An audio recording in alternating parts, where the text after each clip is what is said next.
Hello, my name is Bill. A couple weeks ago I made this Coq Au VIn. I made this big thing about it, how wonderful it is. And I got some comments, and actually most of them weren't on YouTube. They were sent to me directly. That's another story. But you know, it's a lot of steps, a lot of prep kind of stuff. So I just wanted to kind of change this up and show you. One of the biggest things was people are like, I don't really eat, you know, like chicken on the bone, or split breast or whatever. Can you do this boneless, blah, blah. So I frantically raced my brain. Said, yeah, I'm sure I can figure this out. So I'm gonna kind of do this all over again. This is kind of the down and dirty, quicker and just as good. I did try it. This is my second time making it, so I hope I remember everything correctly. Of course, the recipe is always at the end if I screw up. But how I started is I got my pot. And this can be, I'm going to show you that this can be done ahead of time so that it's really, really easy just to reheat and serve. So I've got, it's about a half a pound of bacon. It was a little less because I'd eaten some for breakfast this morning. That I chopped up and cooked in 2 tablespoons of olive oil. And that gets set aside. I've got 3 breasts because that's what I left in the freezer after I made it the first time. And all I want to do is I got some flour here to dredge in that I put just a little bit of pepper in just to give it some flavor. And I'm gonna dredge. And because you're cooking a boneless breast, you're gonna have to kind of dredge both sides. It doesn't have to be real floury because we're gonna add some flour to thicken it later. And it should be hot enough. So I've got the bacon fat in the pot. A little bit of sizzle. Okay. I'm gonna get another one. And I like to pat these dry before I put them in flour so they're not real wet.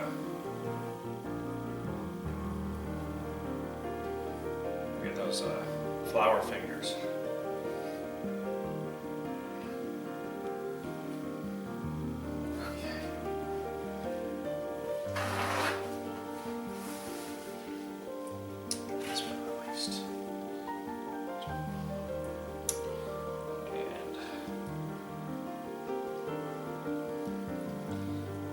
Thing is, we're going to leave these alone to cook.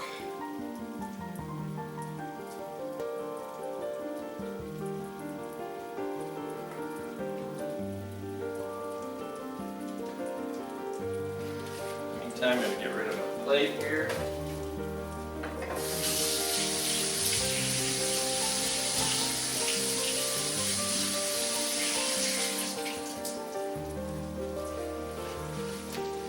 Alright, I'm back. So I got chicken's cooking nicely. It's going to probably take about 5 minutes on each side. Get everything else all set up while I'm waiting for it to cook. Hardest thing is, don't want to mess with it a whole lot. Just let it sit here and cook.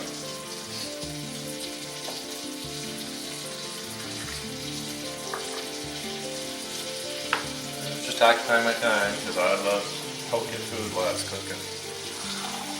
But we just want to get a little color on it. Should take just a couple minutes. These are pretty decent sized breasts, not huge. And it's going to cook. We're going to cook it in the pot afterwards, so we don't really need to get any more than just brown on the sides. If we overcook it, it's not going to absorb as much of the flavor and juices.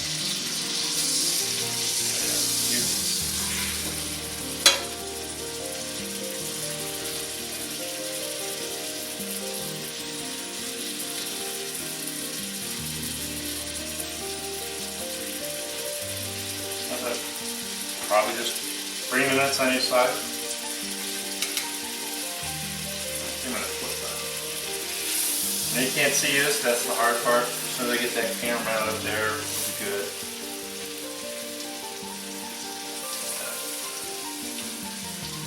All those nice little burnt pieces of bacon on there, make it look pretty.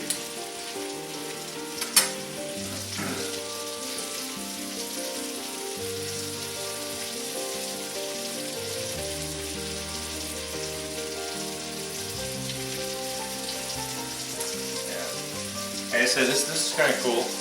It's really just kind of simplifying what we're doing out there. And I'm actually going to show you how, because a lot of this food I cook, I don't eat right now. It can be a weird time of day or night when I'm cooking. So it tends to be stored and reheated. Some things don't reheat real well, so I eat it anyways. But this I'm actually planning to use for dinner another night. So I'm going to show you how we're going to just put it together and get it ready to throw it back in the heat and heat it up at a later date.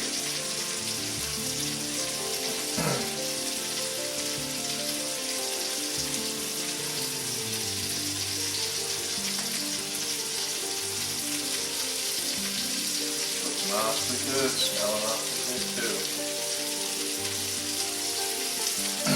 I would have tried more chicken, but I just want to keep it to a pan about this size. The other way you could do it, like I showed you with the original recipe, like if you were feeding a lot of people, is simply transfer it to a plate. I'm trying to really see how this can be a whole lot simpler. Doing here, looking beautiful. Don't worry, like I said, the chicken is not cooked, it doesn't have to be.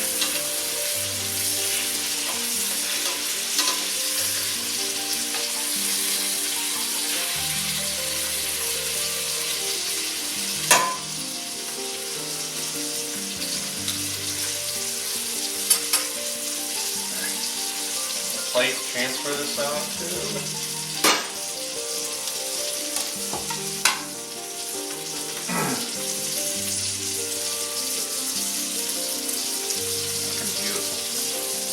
I really think they need to do something about the smell of it to make it so much better.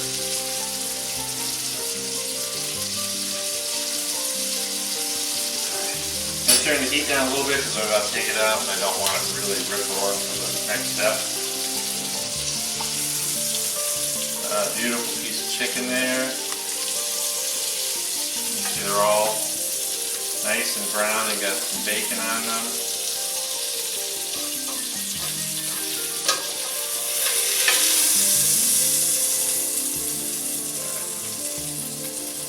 Keep my emergency olive oil supply over here in case it gets too dry.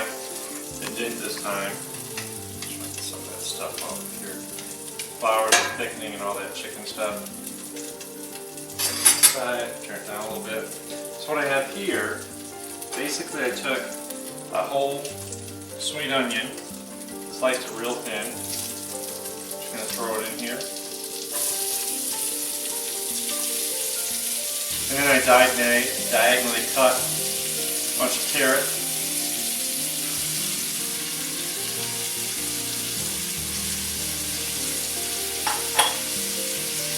I'll stir this around. This is going to get some of the crispy stuff off the bottom. And just want to get this started to soften. Should only take about a minute. It's a hot pot, so it'll cook pretty quick.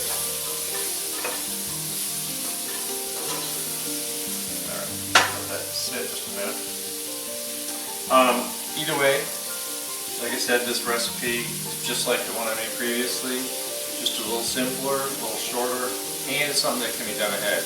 You know, I didn't emphasize that before, and I think a lot of people are like, well, you need to know how I can do something. You know, you have a bunch of people in the house already. So this will be done ahead of time, you can throw it in the oven.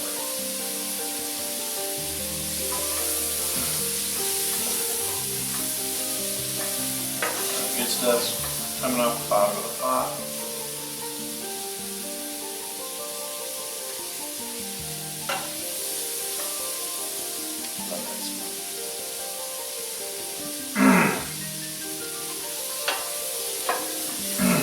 Alright, the onions are getting translucent and softening. So, what do I have? I've got some garlic. Of course, you always have to have garlic. So I'm going to put 2 cloves of garlic, mushed up. Here.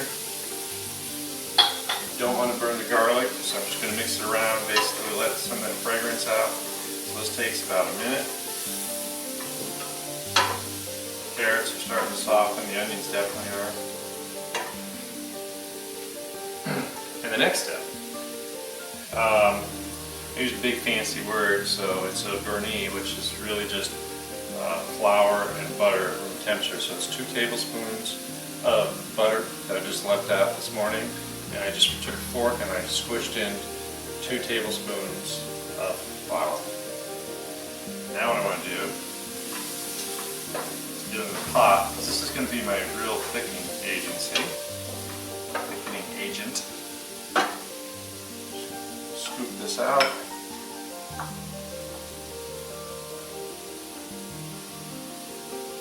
And this is just to keep the flour from getting lumpy because it's mixed in a grease. Butter's melting. It's making a nice little sauce here.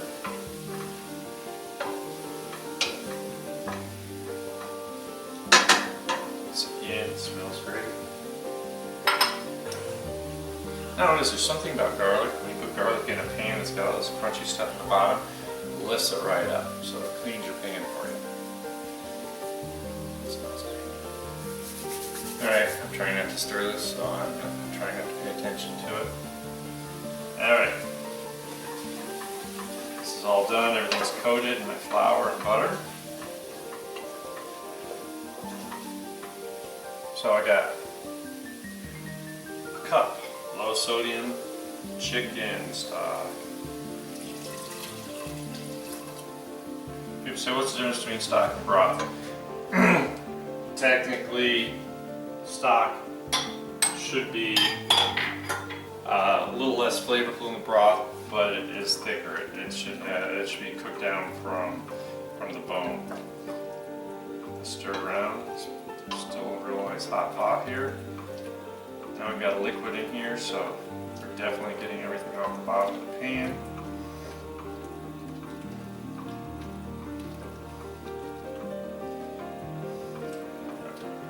So I'm just trying to stir and scrape the pan.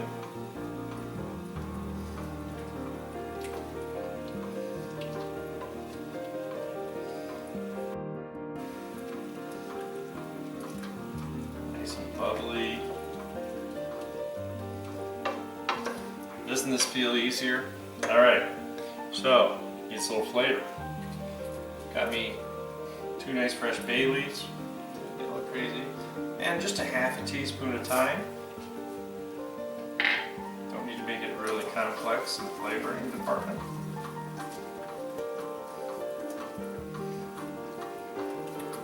Chicken had, the flour that I dredged the chicken had quite a bit of pepper in it, so you should be okay there.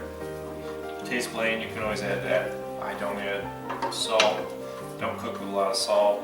I know I say it 100 times, but I mean it. So I need 2 tablespoons of tomato paste.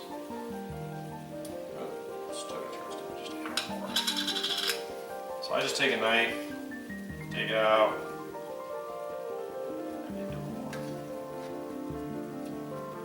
Alright. This is good, it's organic. Found it by accident in the grocery store, probably during the pandemic because they didn't have anything else. I really like it. I just want to stir this up and make sure I get enough deepness to the red. Otherwise it looks like a flour paste. That's a nice dark color. Thyme's really starting to fragrance out, and so is the bay leaf. Doing great here. Always add more. Nothing wrong with that. So ultimately, now what I need to do, so I've got the tomato paste, it's stirred, I want to definitely get that taste of flour out of there. Then what I'm going to do is you have to add some red wine. I have 2 cups, this happens to be a Pinot Noir. That's fine, this is actually a French Pinot Noir. I like it, I like drinking it. Remember, don't cook with anything you don't like to drink. If you don't like to drink wine, chicken with wine is probably not what you want to do. I mean, you can use alcohol-free wine, that would be fine, but it just has to taste okay. Stir it in here. Cups. protein. See? It's nice and mixed up. All that thickening stuff in there so we get nice and hot.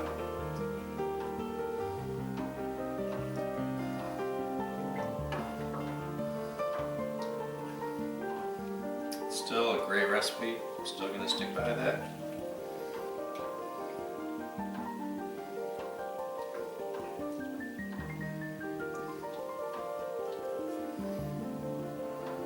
Love that smell. Alright, getting it boiling, everything's soft, cooked. So I got me some mushrooms that I quartered up. These are just button mushrooms, white mushrooms. Place in here. Mushrooms are like sponges. They're going to instantly absorb all this great liquid.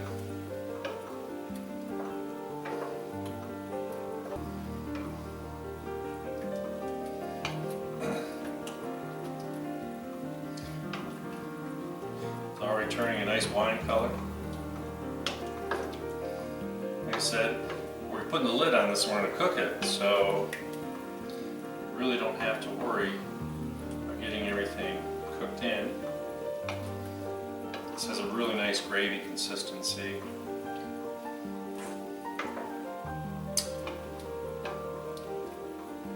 And even though we've got onion in here, I must admit that I really like adding the pearl onions. So, you know, you get a bag of pearl onions in the freezer apartment. That's what I use. You want about 8 ounces, the bag's 14 because it used to be 16 and make everything smaller. I put a few extra in, so it's about 2/3 of a bag. They haven't been out of the freezer very long, so they're still pretty cold. It doesn't matter, the pot's real nice and hot. Just want to keep this at a pretty steady temperature before everything gets all crazy.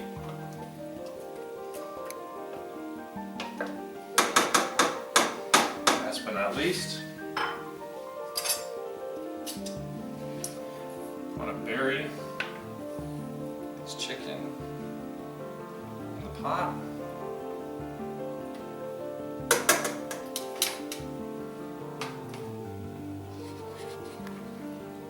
Just kind of push them around.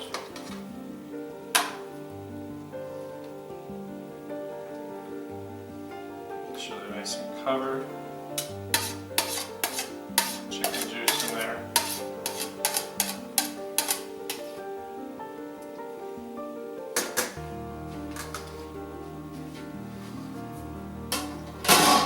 Interesting fact that I guess I've always known and I just assumed other people knew, so this is your lesson for the day, is that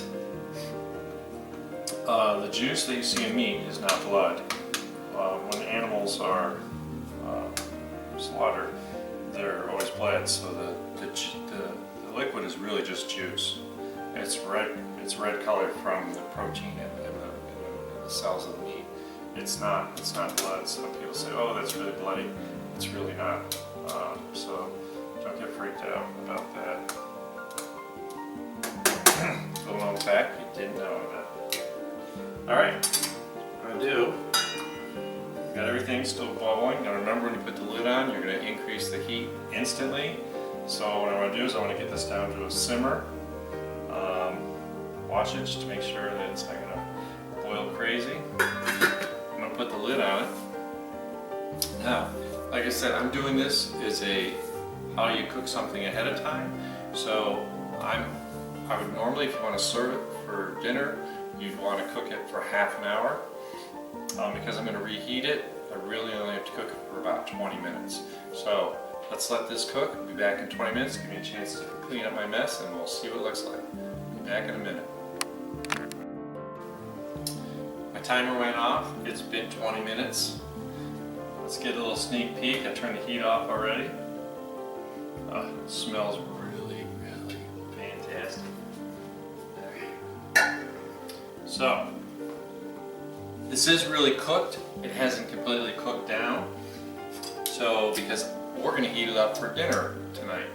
So I've got myself my grandmother's old Pyrex corn flour baking dish. And the first thing I'm going to do is I'm going to get in here, get the chicken out. Just going to layer it. And the funny thing is, you want enough of this gravy to give a good coating to everything. That was good. But last time I did this, I had enough leftover that I put it in a container and froze it, and it actually I made it again with the leftover. Alright, so I got the chicken in the bottom. Stuff all over my pot here. That's what work.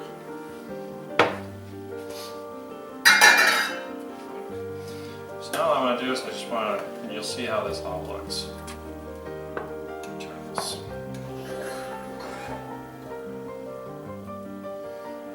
So I've got mushrooms and pearl onions and wine and carrots and onion. The onion's pretty well decimated to nothing, and when we cook it, finish it in the oven. So what I would normally do, and what I'm going to do this time, is I'm going to let it cool, put it in the fridge. Mind you, the health department says you have to put it directly, for the food safety, you have to put it directly into the refrigerator to bring the temperature down so it doesn't hit that dangerous zone. But I know where my food comes from, I know how I cook, so I'm not as concerned about this, so I do let it get a little cooler to put it in the refrigerator. Most residential refrigerators can't take that kind of temperature shock. Just about here. At this point, if you want, you can pull the bay leaves out. In fact, I'm probably going to.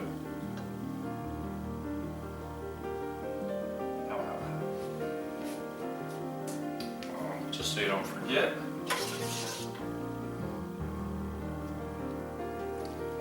So don't get me wrong, at this point you could actually eat it. I probably would cook it another 10 minutes just to kind of break down everything a little bit more. So once I get this cool down in the refrigerator, now what I want to do when I heat it up tonight, I'm going to take it out and put it in a 350 oven, and it's probably going to take, because it's going to be cold from the refrigerator, it's probably going to take about 45 minutes, and you don't need a real hot oven. I might even actually use like a 325 oven and just keep an eye on it. So we still got some residual onions at the bottom.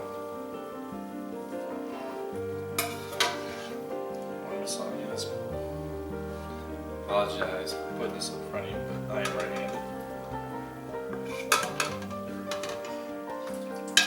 Putting all this over this cover. There's garlic and onion at the bottom.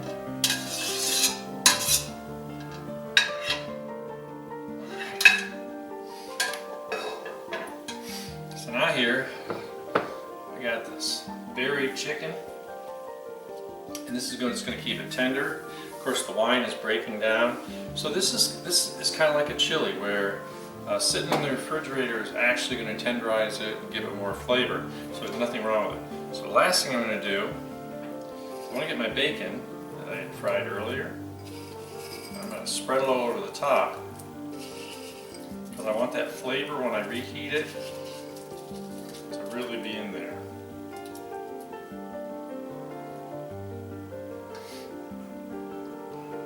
So we've just done a lovely job. So this tastes absolutely great. Like I said, I tried it once. This is exactly how it turned out. You've got this lovely color to it. The chicken's nice and cooked. Everything's going to kind of cook down a little more, and it's going to sit in the refrigerator, and all those flavors are going to come together. And I want you to try it, really enjoy it. Obviously, if you find dinner like this you want to serve with a nice burgundy, please comment, please subscribe. And I have been getting people to comment. Please comment on YouTube so that I get points for all those comments. But I think this is a simpler way, and I'm glad someone kind of coaxed me into doing this. See you soon. Have a good day.